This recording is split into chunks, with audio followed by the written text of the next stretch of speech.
Welcome to the Enchanted Sanctuary, the podcast for women ready to explore self-discovery and spiritual growth. Whether it's mastering your mindset, exploring energy work, or tapping into your intuition, this podcast is your go-to toolbox for spiritual and inner work. Think of it as a cozy chat with friends, where we celebrate the magic of growth and the beauty of becoming your true self. Each week, I'll talk with amazing women who share their personal journeys and the tools they've discovered to inspire and empower others. So if you're ready to embrace your path, discover new tools, and feel inspired, hit subscribe and join me in Enchanted Sanctuary.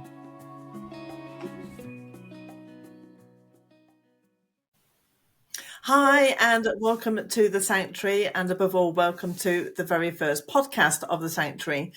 I'm so excited today because I'm going to be talking to Sue Clark, who is my very first guest on this show. And Sue and I met through a workshop that her daughter was running, who is Kaylee Provins, who is a money mindset coach. And Sue and I connected a bit more during an emotion code session. And I found a little bit about Sue and her journey. And Sue has been, I think you've been spiritual all your life. Yeah. And it's been quite a, as so many people know, I think that when we're on that spiritual path, we don't see the world like other people. We don't have the same way of looking at the world, of thinking. And we can often be ridiculed. We can be looked at as like the witch, which actually is a really good compliment. I don't see it as an insult. And, you know, we get called too woo-woo, a bit too out there. And so for you, Sue, you've had that journey as well. Yeah, absolutely, I have. As you say, I've been spiritual all my life. I've been attending Spiritualist Church since 2001. Went very regularly in the early days, and then sort of dipped out a little bit for a few years.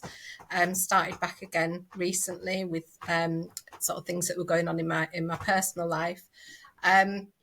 Was always very careful about who I spoke to about my spirituality, because it doesn't sit well with a lot of people, even people who may be religious, that don't agree with making contact with our loved ones who have passed to spirit.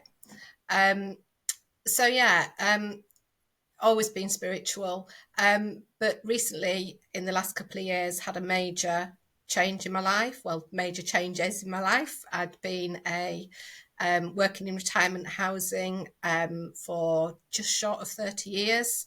I'd been in a long-term relationship for about 17 years, and within less than a year, both those things came to an end. Which meant moving house, and then very shortly after moving house, being told that my job was coming to an end, and it just gave me an opportunity to think about what I was doing with my life. Turned 60 during that process, that time as well, and had been told on more than one occasion when in church or having readings that I should be working with energy and should be working with my hands.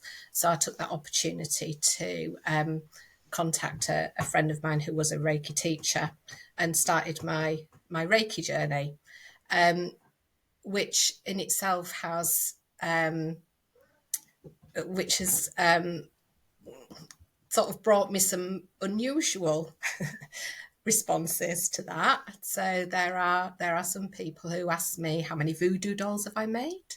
Oh, wow. And how's that weird stuff going that you do now? Wow. Yeah, people that I've worked with, see me and go, ooh, how's it going? Because I started my Reiki journey in 2011, and I'm in France, and I always saw France as like, I don't know, 10 years behind the UK. When I started out with Reiki, the same thing. It was very hard to talk to French people, because the Catholic Church is actually written, I think, on the government website that Reiki is a sect. that in the Catholic Church, Reiki was portrayed as a devil worship. So, the same thing in France. It's Yeah, different now. It's really opened up. But yeah, you start to get the crosses thrown at you, and it's crazy because Reiki just deepens, whatever religion you're in, it actually deepens your faith so much more. yeah, absolutely. And it's interesting as well in the UK. I actually volunteer at a cancer centre that offers support and complementary therapies and activities for people who are living with cancer and their family members. And throughout Oxfordshire, that is the only cancer centre where Reiki practitioners can volunteer. Used to be all over, but no more. Oh So wow, they put it yeah, down. any cancer centres that are linked to the NHS will no longer allow Reiki practitioners. Wow. Yeah, so it's kind of gone backwards. Mm. Mm. Yeah, I think we kind of know why that.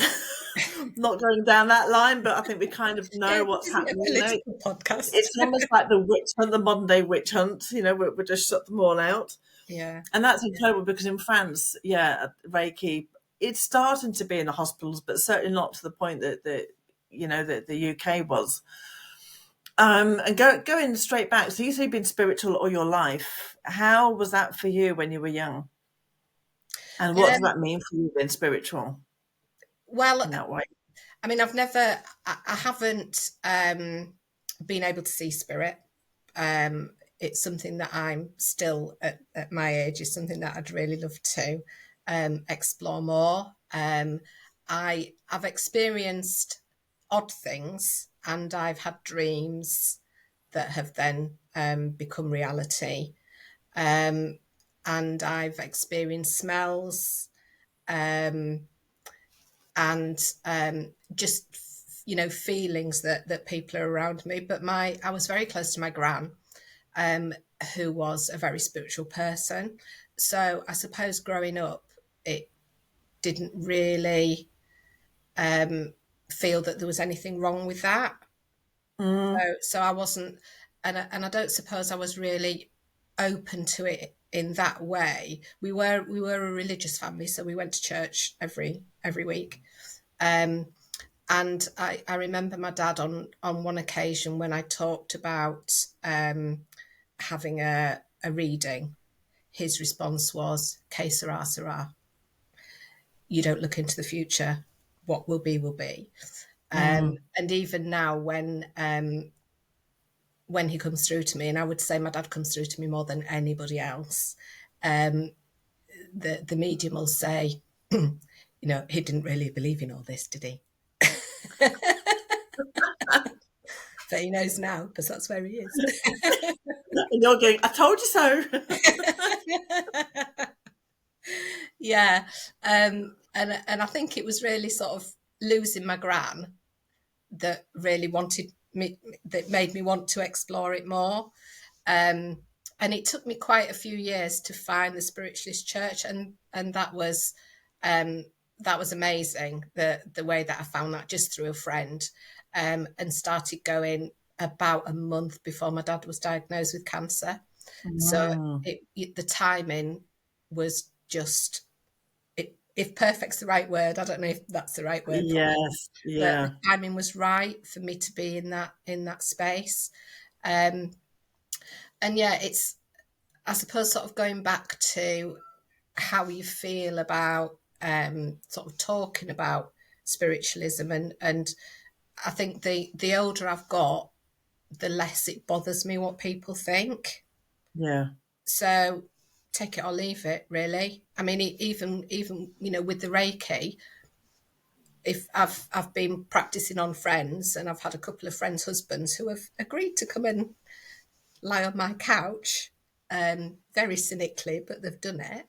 And then it's like, wow, what happened there? Kind of Yeah. thing. I've seen stars, I've seen this, I've seen that. I've felt the most relaxed I've felt in my entire life. And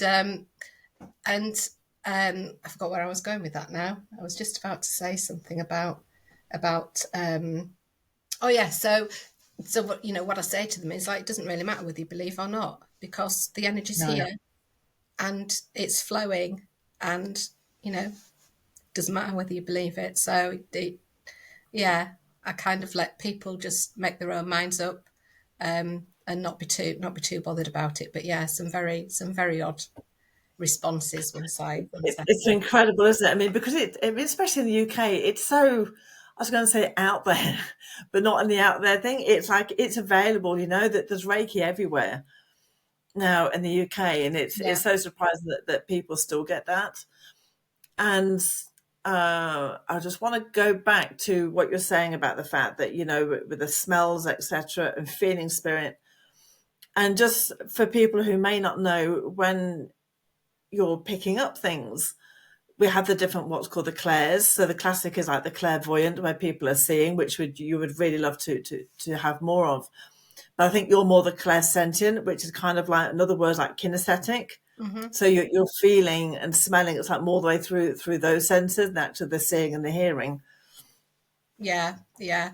I haven't had as many experiences as I would really like to. But yeah, I'm hoping, certainly with the progression of the Reiki, that will open me up even more. Yes. And it's bizarre, because I'll start to see something and I'll think, oh, but then it's gone.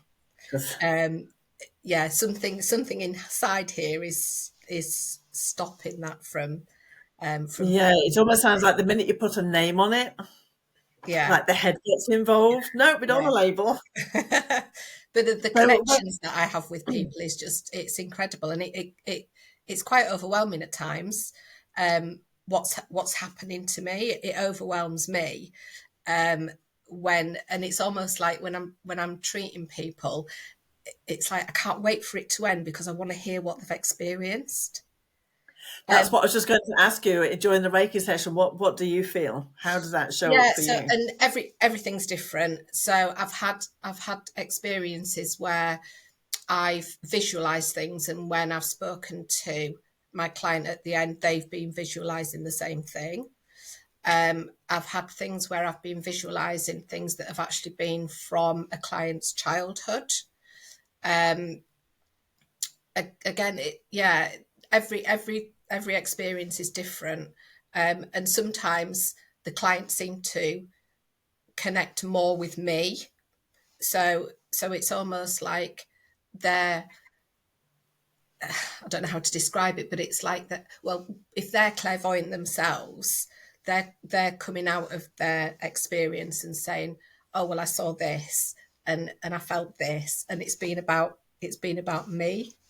So it's like a two-way thing as well. It's amazing. Incredible. Yeah, yeah, it is. And I always say to all my clients, these are the sorts of things that you may experience. You might not experience any of it, but if you feel nothing, you will feel relaxed. Yes, That's exactly. that's the least that you will feel. But yeah, Yes. it just amazes me, and I just wish more people knew about it, because I just want to be out there sharing it. That's going to happen. Very, very much. So, and then going back to your spiritual journey. Um, so how have you coped with that? Like with the ridicule, like you said, like people asking about how many voodoo dolls have you got? I've just been laughing it off. Um, I think in previous years it probably would have impacted me, but I'm at the stage now where it's like, I know and you don't, so you know. So that's Yeah, coming from self-assurance, that the more you have confidence in yourself. yeah, yeah, absolutely. Yeah, I mean, even I've had a family member tell me I'm weird. Yeah, well, I quite like being weird. That's it, you know. I've got expat friends over here, and a few of them have said, you know, that they're starting to come out of their shell, which is the whole reason why I'm doing what I'm doing now, but because of these people. And you know, the people will start saying, "Oh, you're a bit of a witch, aren't you?" And before she used to shy away from it, but now it's like, "Well, yeah, I am. You know, thank you for saying that to me."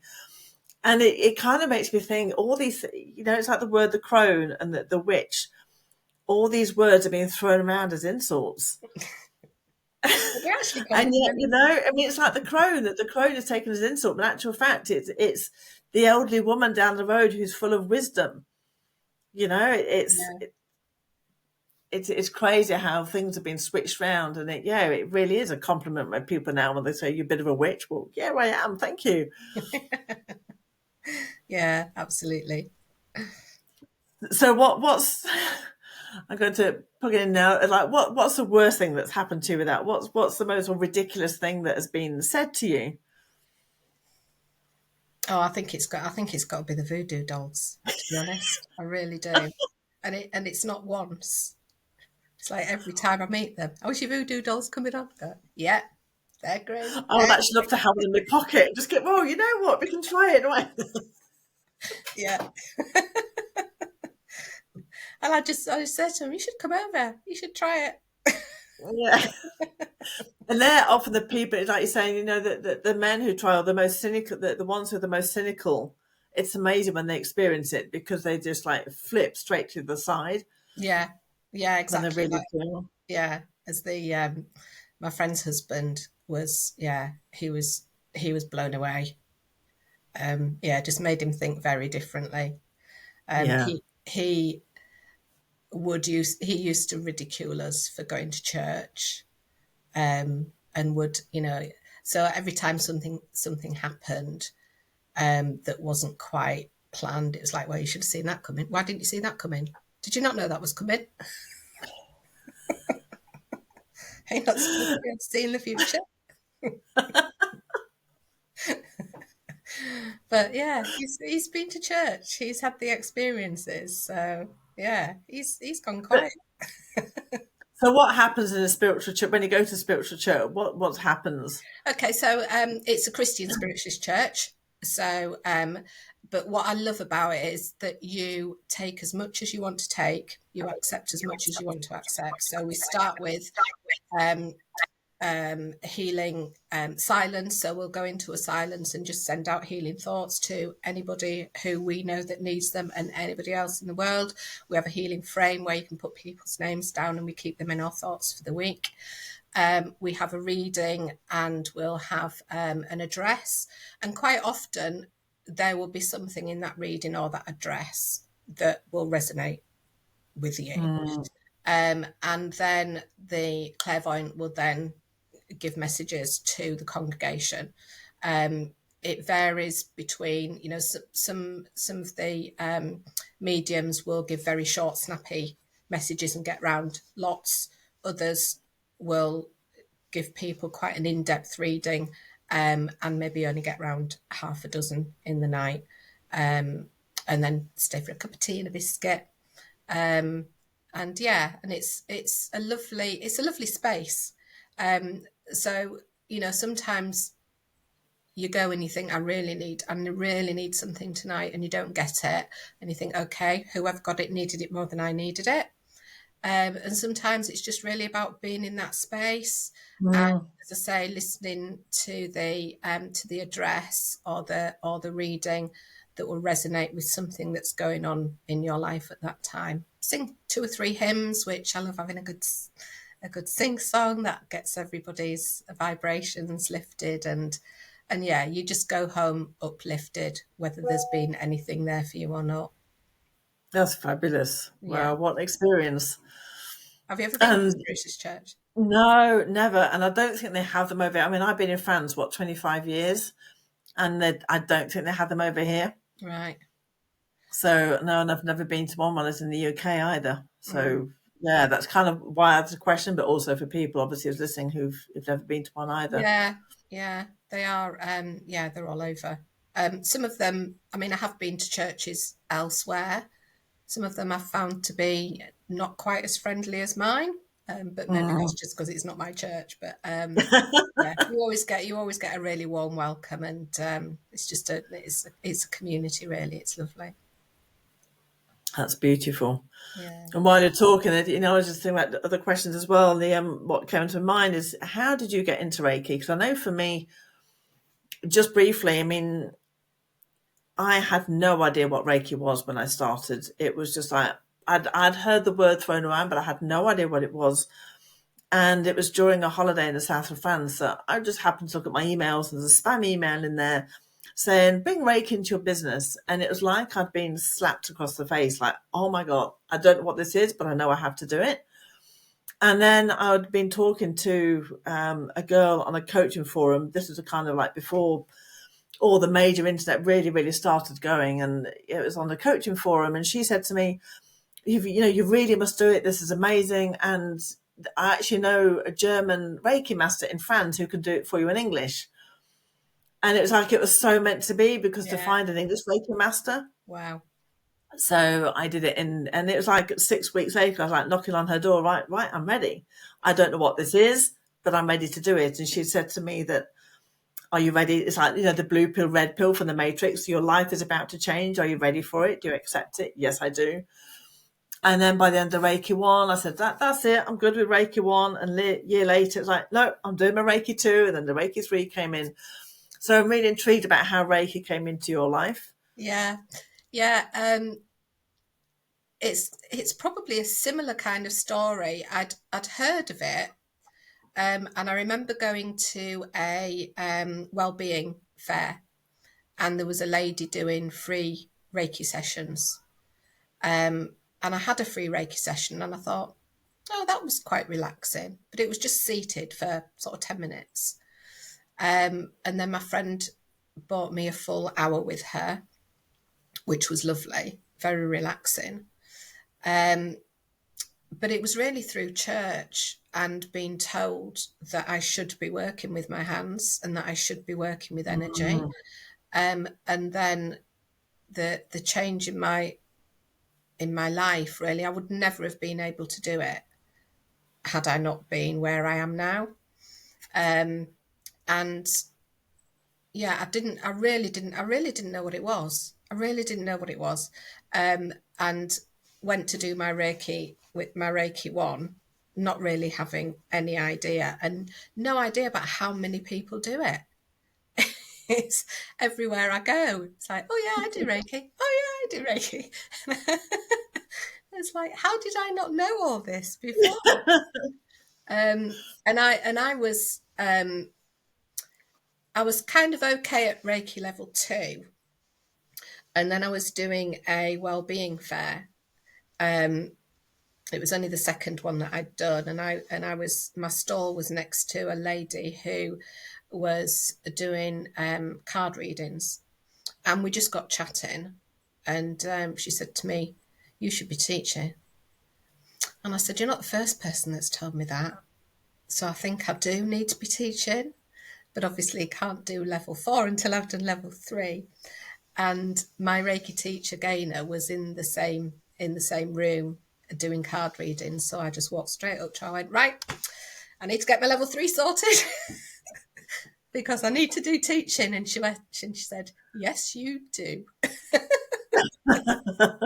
And so I did my level 3 2 weeks ago. So I'm still wow, congratulations. studies. Yeah, so it's been, I wouldn't say I've got any regrets, but I really wish I'd done it sooner. I really do wish I'd done it sooner. So yeah, and I think it is a bit daunting doing the teaching, the teaching qualification. It's a bit daunting because I've got quite a few other things going on as well. But it's a calling. It's not just let's do this. This sounds like a good idea. And yeah, there's just so much energy flowing through me. I know it's not my energy, but I've obviously got I'm a really good channel for it. Because I've had some clients where it's actually been too much, especially when I was first learning, and I'd have a bit of an experience that I didn't really know what to do. So I'd phone my Reiki teacher, and she's like, "Oh, you just need to turn it down. You just need to get your tap and just turn it down because it's just too much." So I always say to everybody now, if it's too much, just let me know and I'll turn it down. That's incredible. How beautiful. Yeah. As a thought came through then as well about the Reiki 3 and 4. yeah, some people were just like, oh yeah, I do Reiki 3, do Reiki, it's like next level up, I've got to get a certificate, got to get, and it's not. It really is a calling. And I know when I did my Reiki 3 and 4, it really felt like now I know absolutely nothing. It's like the Reiki, it's almost like the Reiki 1 and 2 were almost like the path that takes you through the learning, and then the Reiki 3 is like almost like going back. It's like going up a level, but going back to zero. Yeah. If you know what I mean, it's like all Yeah. the way back to the beginning, but you've shot up a level. It's like on the Mario Kart or something. And it's like and I know for me that the end of Reiki 1 and Reiki 2 took me through so many lessons. It kind of, for me, the Reiki was more of the path of inner healing. It opened me up to so much. I don't know how that was for you, your journey through it. Yeah, absolutely. I think because there was so much going on in me as well, with everything that I was going through at the time, I think that sort of solidified the reason why I was doing it, because it wasn't just about healing others. It was about healing myself and doing the Yes. self Reiki every day. And yeah, it just, when I look back at the change in my life, it's made it such a positive experience, which when you look back at it, how was that positive? But it was because of the Yeah. Reiki, Yeah. because that's what it's done to my spiritual being, my making that journey worthwhile. And I Totally. think it's about making me worthwhile. Completely. Yeah. Completely. And it's almost like I've often said that before Reiki, it's like when you look back, it's like seeing the world in black and white. Post Reiki is like seeing in Technicolor. It's just Yeah. everything changes. Yeah. And I think I said it before. I find it at times. I find it quite overwhelming. That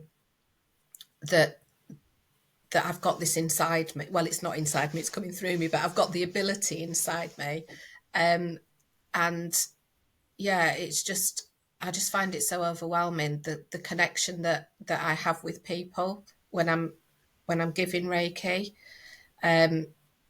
Volunteering at the centre, I think, has been biggest the biggest part of it for me. It's Mm. like that. It was just weird how that happened, because I'd always thought, as I was starting to do Reiki, I thought, it'd be really nice to do this as a volunteer, but I need to build my business, and I need to get to the place where I've got a few spare hours I can go and do my Reiki. But because of what happened with the business and the slow burn, I found myself with spare time, and I was just chatting to a friend about it, and I said, I think I might start doing some volunteering now. And she mentioned the Hummingbird Centre where I volunteer.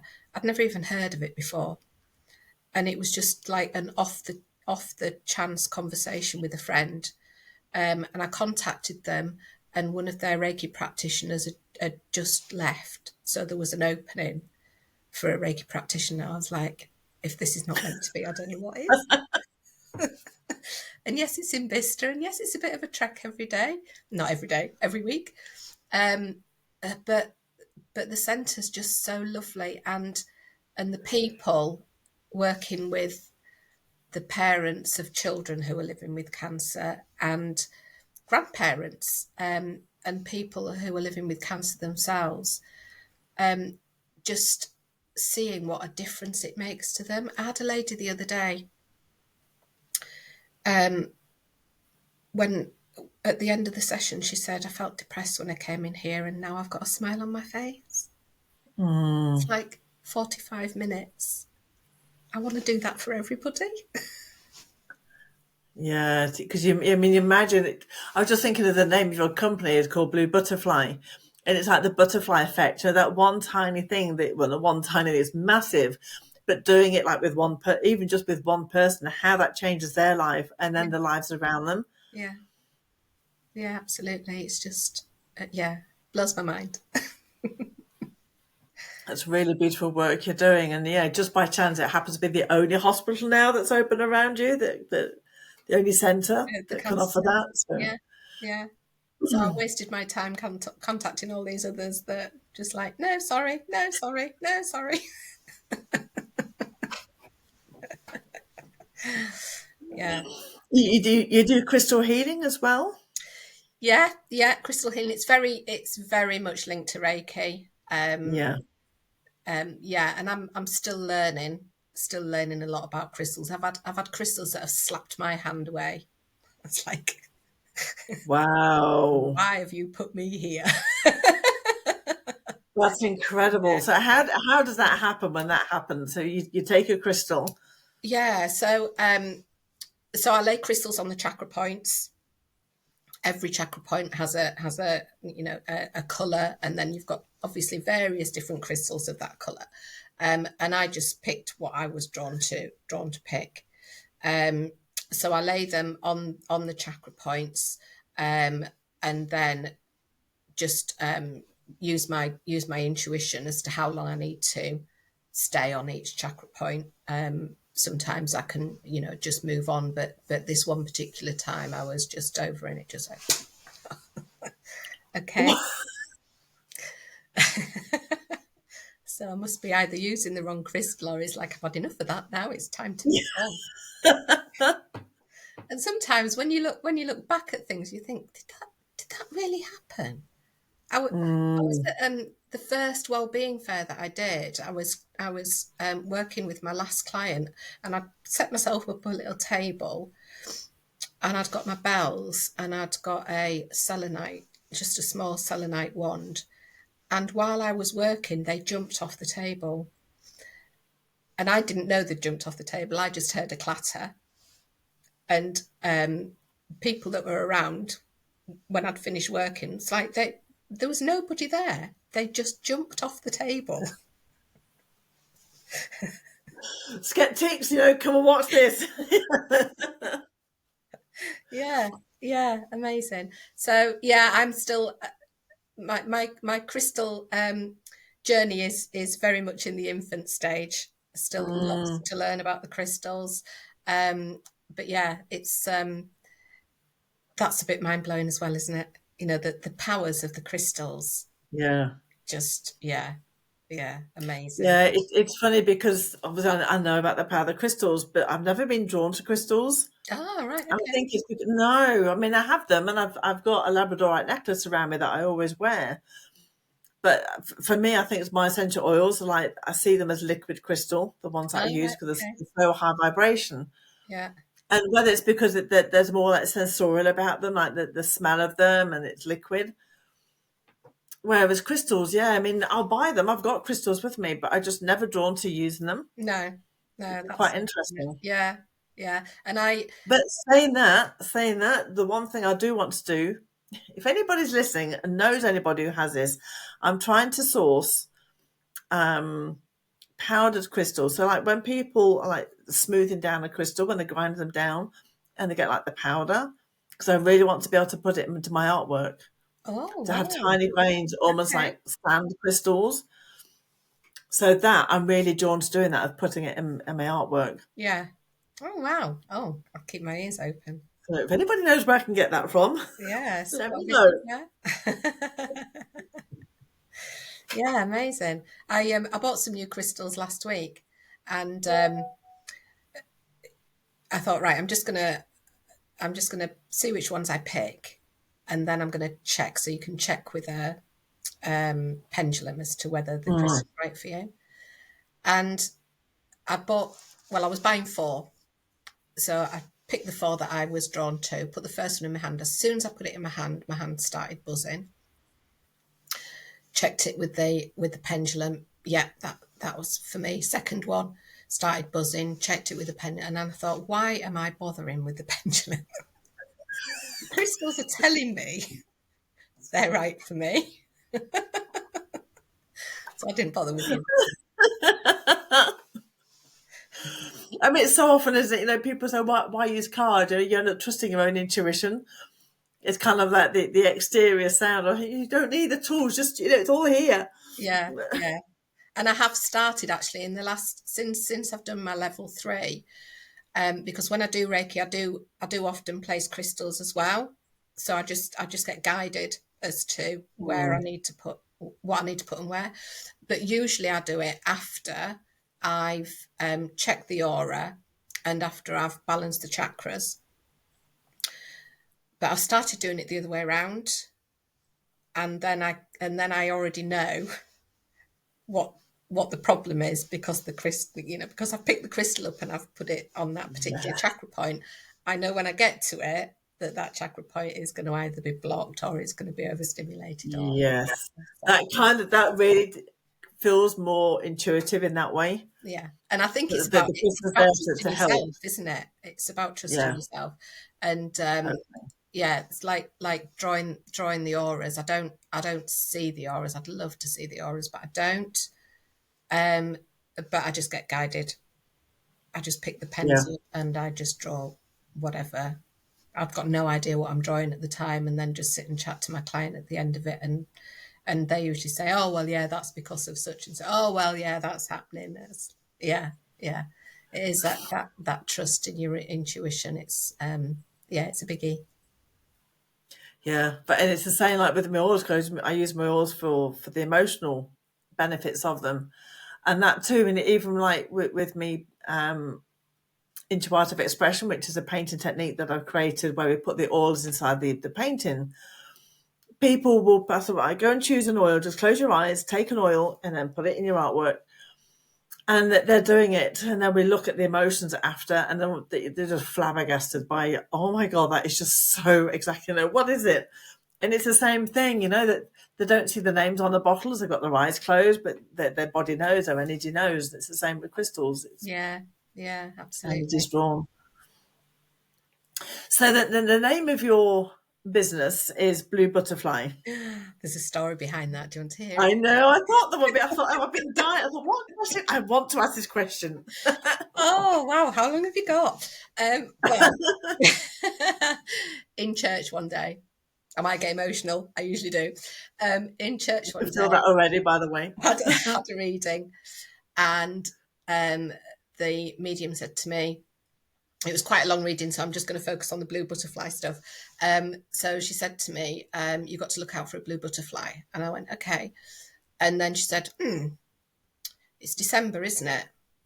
You're not going to find a blue butterfly in December. It must be a ceramic blue butterfly. Look out for a ceramic blue butterfly. So I was like, okay. So the following day, I went to stay with my friend for a few days. Things weren't too good. So she said, come and stay with me. So I went to stay with her for a few days. And we went round garden centres, and I kept looking out for this ceramic blue butterfly. Didn't see it. And then I joined a 6-week yoga course.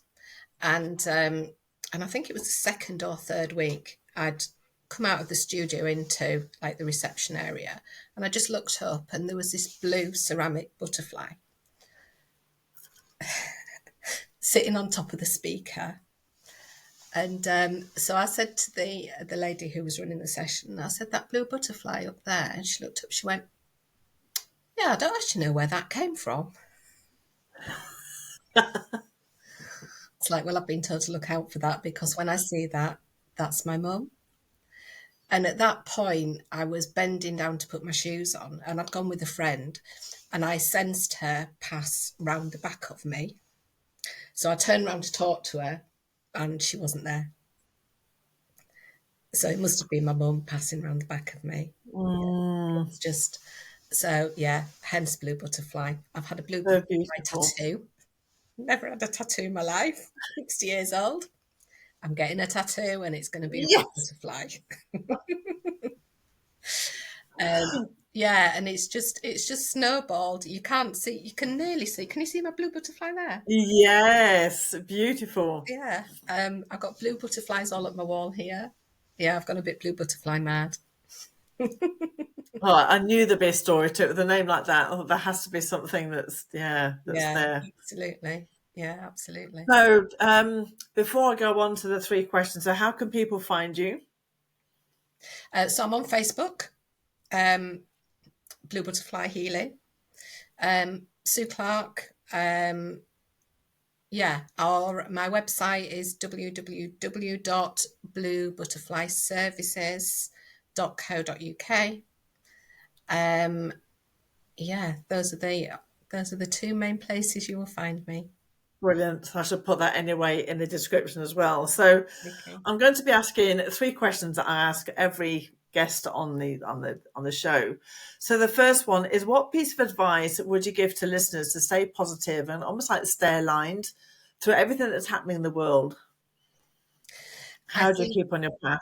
it's about the daily gratitude, um, Yes. just checking in with yourself every day, and yeah, sort of. I don't know if it's supposed to be one thing, but I got a few little things to do. Go on then. Hold them out. Is switching off the noise. Oh Um, yes. Yeah. The news about yeah, just switching off for that and checking in with yourself, reminding yourself of what it is you're doing and why you're doing it. Brilliant. And yeah, certainly practicing gratitude every day, journaling every day, um, affirmations, daily affirmations, and surrounding yourself with your tribe. I would say the Yes. people who've got your back, um, and just drown out the rest of the noise. Completely. And there's thinking of that, there's this phrase that keeps coming up on social media. It's find the others. And I find that so, so powerful. It's like we're all connected. Just stay with your tribe, forget everybody else. It's stay with the ones who are lifting Yeah, together. yeah, absolutely. So what did you want to be when you were young? I To be or to do? wanted to be a hairdresser. I always wanted to be a hairdresser. I used to help the hairdresser when I went to the hairdressers with my mum. I used to take the rollers out. Um, and my dad said, no, you don't.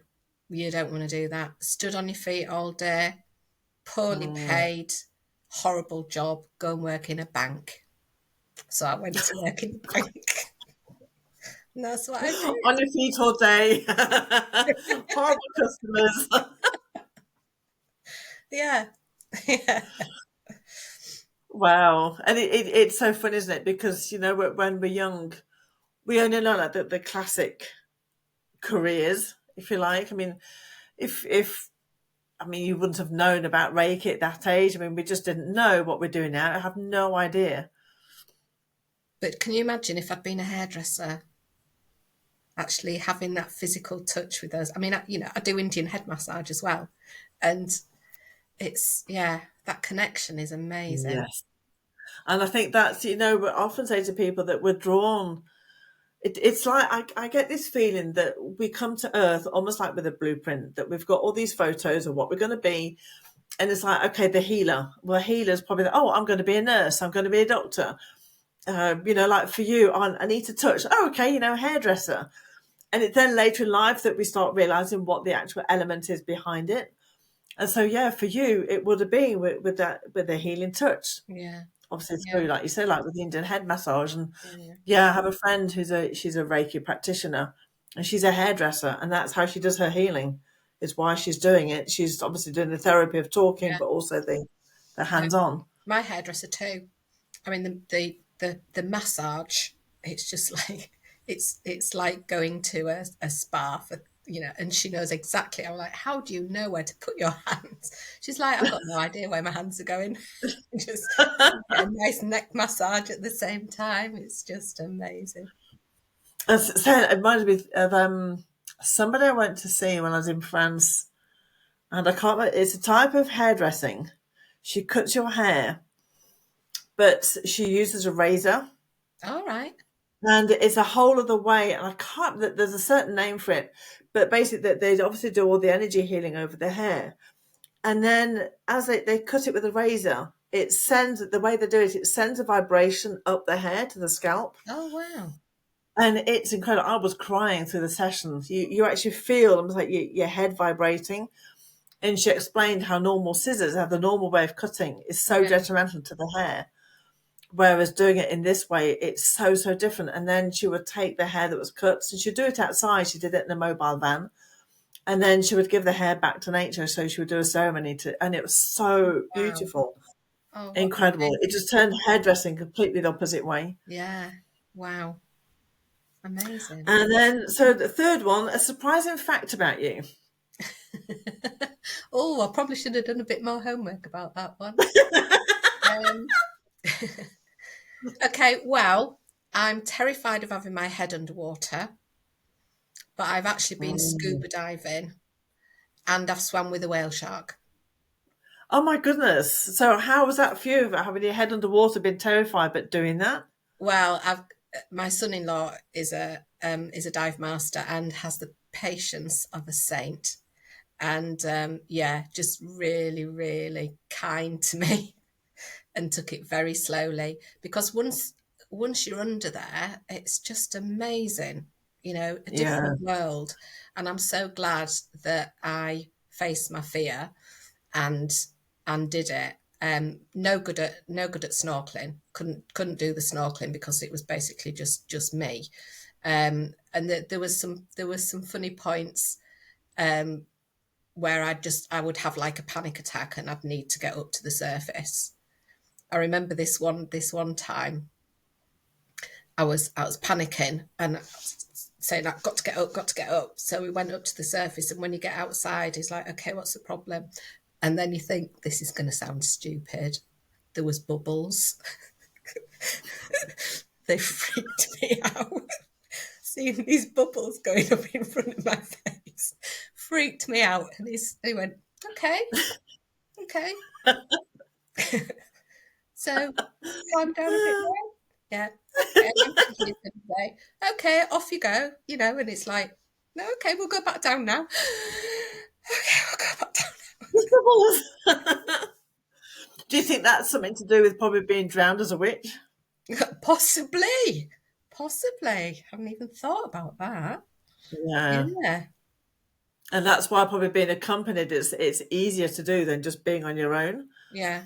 Yeah. And I think it might have been the Yeah. last time we went. Um, we were walking along the seafront afterwards, and Kaylee said, well, look at you going scuba diving on your own without Matt. And I went, no, I didn't. She said, yes, you did. I said, no, I didn't. And she said, do you not remember when Matt was in front of you going like this? It's like, oh, I did.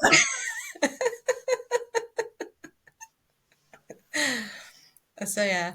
Fabulous. So Surprised now myself, if not anybody else. And fantastic. swimming with the whale shark was the one time that I actually put my head underwater without thinking. It was just so amazing. There was all these scuba divers jumping back off the boats, and Kaylee and I were up on this like terraced place, and she said, "Oh, Mum, there's something in the water. We've got to go. We've got to go." So we ran and went over this like jetty and got into the water, and I just put the mask on, and my head was straight under the water because I just didn't have time to think. I just knew I wanted to see whatever it was, and it was just amazing. This humongous fish, like more than twice the length of the divers that were swimming, and it was just swimming around and like really inquisitive, and then after it had enough, it just swam off into the blue, and yeah, Incredible. amazing experience. And I think that's a classic thing to end on as well, that once you face your fears, the beautiful things that you see. Absolutely. Yeah, absolutely. Fantastic. Well, absolutely. Thank you so much for being here. You're So welcome. listeners, yeah, I hope you really enjoyed our episode, and please do subscribe to hear many more guests on our show. Take care. Thank you. Thank you for joining me today. I hope you found inspiration, tools, and a touch of magic to support your journey.